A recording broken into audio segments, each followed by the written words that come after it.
গত বৃহস্পতিবার রাতে ঘুমানোর পর আরেকটি সকাল তার ইবাদত করার জন্য সুযোগ করে দিলেন। হতে পারতো ওই সপ্তাহে আপনার আমার জীবনের শেষ সপ্তাহ, হতে পারতো আগের মাসে আপনার আমার জীবনের শেষ মাস, হতে পারতো আগের বছরই আপনার আমার জীবনের শেষ বছর। আমরা অনেক কথা শুনি, আবার সেগুলো ভুলে যাই। এটা হচ্ছে আপনার আমার জন্য চিন্তার কারণ।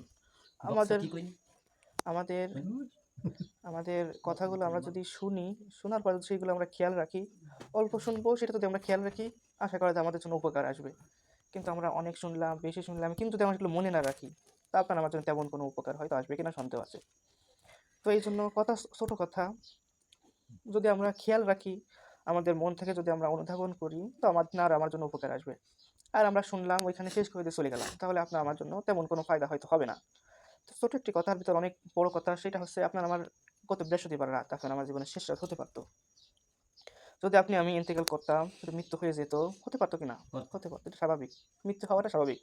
আপনি আমি বেঁচে আছি এটা যেন অস্বাভাবিক ব্যাপার। কারণ মানুষ কখন মৃত্যু আসে, কোন দিক থেকে আযাব আসে, কোন দিক থেকে বিপদ আসে, কিছু বলা যায় না। সুস্থ মানুষ কখন মৃত্যু হয় বলা যায় না। তো সুস্থ মানুষদের হাইটে বেড়াচ্ছে এইটাই যেন অনিশ্চিত বিষয়। কখন বাঁচবে, কে কখন মরবে, কোনো ঠিক ঠিকানা নেই। তো এই জিনিসগুলো যদি আপনি আমি মনে রাখি সবসময়, যে আমার কখন মৃত্যু আসবে, মৃত্যুর পর আমি আল্লাহর কাছে কোন মুখ নিয়ে দাঁড়াবো, মৃত্যুর পর আল্লাহকে আমি কি জবাব দিব, মৃত্যুর পর আল্লাহর কাছে আমি আমার কোন আমলনামা দেখাই আমি জান্নাত চাইবো, এই কথাগুলো যদি আমরা চিন্তা করি, তাহলে সে মানুষ কিভাবে হারামের দিক ধাবিত হতে পারে, সে মানুষ কিভাবে আল্লাহকে ভুলে থাকতে পারে। তো আল্লাহ রাব্বুল আলামিন আপনাকে আমাকে তার ইবাদত করার জন্য আরেকটি সকাল উপহার দিলেন, আরেকটু সুযোগ করে দিলেন। এই জন্য তার কাছে শুকরিয়া মন থেকে পড়ি আলহামদুলিল্লাহ। দুরুদ সালাম আপনার নবী, আমার নবী, মোহাম্মদ তার মুক্তি দূর সবাই পড়ে সাল্লাল্লাহু আলাইহি ওয়াসাল্লাম। বা আমার হাদিস থেকে জানতে পারি যে বুদ্ধিমান সে কে, যে অনেক টাকা পয়সা জমাইছে সে। আমরা জানতে পারি বুদ্ধিমান সে যে নিজেকে হিসেব করে আর মৃত্যু পরের জন্য আমল করে। কে বুদ্ধিমান? ওই লোক বুদ্ধিমান যে হিসেব করে চলে এবং মৃত্যুর পরে কি পাঠাচ্ছে। আমরা ভবিষ্যতের জন্য টাকা জমাই, ভবিষ্যতের জন্য কাজ করি। তো ভবিষ্যতে আমার যে মৃত্যু হবে, ভবিষ্যতে আমার যে আল্লাহর কাছে জবাবদিহিতা করতে হবে, ওই জায়গায় আমি কি পৌঁছালাম, এইটা হয়তো আমরা খেয়াল করি না। আপনার আমার ইমান, আমরা বসে আছি যে আমরা তো ইমানদার, আমরা তো মুসলিম, আমাদের হয়তো মৃত্যু হবে, ওই শুনেছি, ওইভাবে রেখে দিছি। কিন্তু মৃত্যুর পরে আল্লাহর কাছে কি জবাব দিব? আল্লাহকে এইভাবে আমাকে খাবো দাবো ঘুরে বেড়াবো, দিন শেষ হয়ে যাবে, এই জন্যই কি আল্লাহ আমার পাঠাইছে? নাকি আল্লাহ রাব্বুল আলামিন ইবাদত করার জন্য পাঠাইছে? তো আল্লাহ রাব্বুল আলামিন যদি ইবাদত করতে পাঠায়, তো আমি কতটুকু ইবাদত করতেছি? এই ইবাদত কি আমার জানতে যাওয়ার জন্য যথেষ্ট? কতটুকু ইবাদত করতেছি আল্লাহর জন্য? নিজেকে আমরা কি এই কথাগুলোকে কখনো প্রশ্ন করি? আজ আমি দিনের ভিতরে কি ভুল করলাম না ভালো কাজ করলাম, এই জিনিসগুলো আমরা কি ভেবে দেখি? আমরা আমাদের কাজের মাধ্যমে আল্লাহ কি খুশি হলো নাকি অখুশি হলো, এই কথাগুলো আমি কি ভেবে দেখছি? নাকি আমি ইচ্ছে মতো, আমার মন মতো, আমার রাজি খুশির মতোই আমি চলছি? আল্লাহ তাআলা কুরআনের সূরা হিজর বলেন, ফাওয়ারাব্বিকা লানাসআলান্নাহুম আজমাইন। আল্লাহ বলেন তোমার রবের কসম। তোমার রবের কসম মানে কি সাধারণ কথা নাকি গুরুত্বপূর্ণ কথা? অবশ্যই গুরুত্বপূর্ণ কথা। আল্লাহ বলেন তোমার রবের কসম, আমি অবশ্যই সবাইকে প্রশ্ন করব।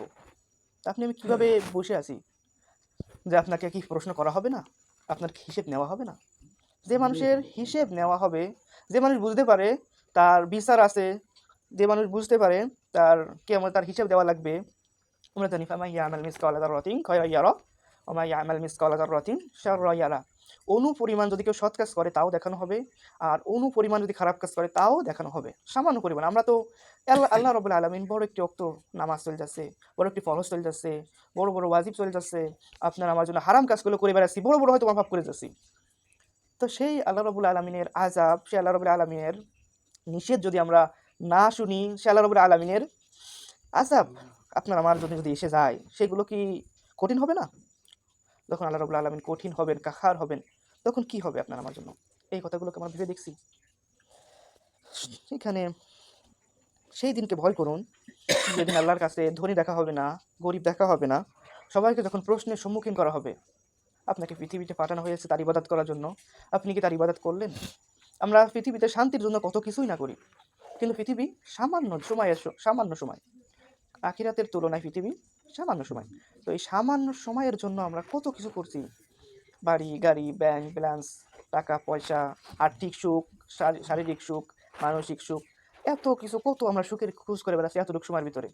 তো আপনি আমি চেষ্টা করেও কি সম্পূর্ণ সুখ হতে পারবো? আপনি বলেন আমার এখন 100 কোটি টাকা চাই, আল্লাহ দাও, আল্লাহ দিয়ে দিল। আপনি কি এতে খুশি হতে পারবেন? নাকি ওই টাকা নিয়ে এখন কোন জায়গায় রাখবেন সেই চিন্তা করবেন? আপনি এখন বললেন যাক আমার অন্য এক শান্তি লাগবে, বলে আমার টাকা লাগবে, বাড়ি লাগবে, গাড়ি লাগবে। আপনি যতই কষ্ট করে যান না কেন, পরিপূর্ণ শান্তি কিন্তু হয়তো আপনি পাবেন না। আপনি যদি সারাদিন সারা রাত অক্লান্ত পরিশ্রম করেন, খাটেন, রোজগার করেন, কষ্ট করেন, পরিপূর্ণ শান্তি কোন জায়গায় আছে? জান্নাত। তো সেই সুখের জায়গা আপনি সুখ নেবেন, ওইখানে আপনার কোনো কষ্ট থাকবে না, পরিপূর্ণ শান্তির জায়গা ওইখানে।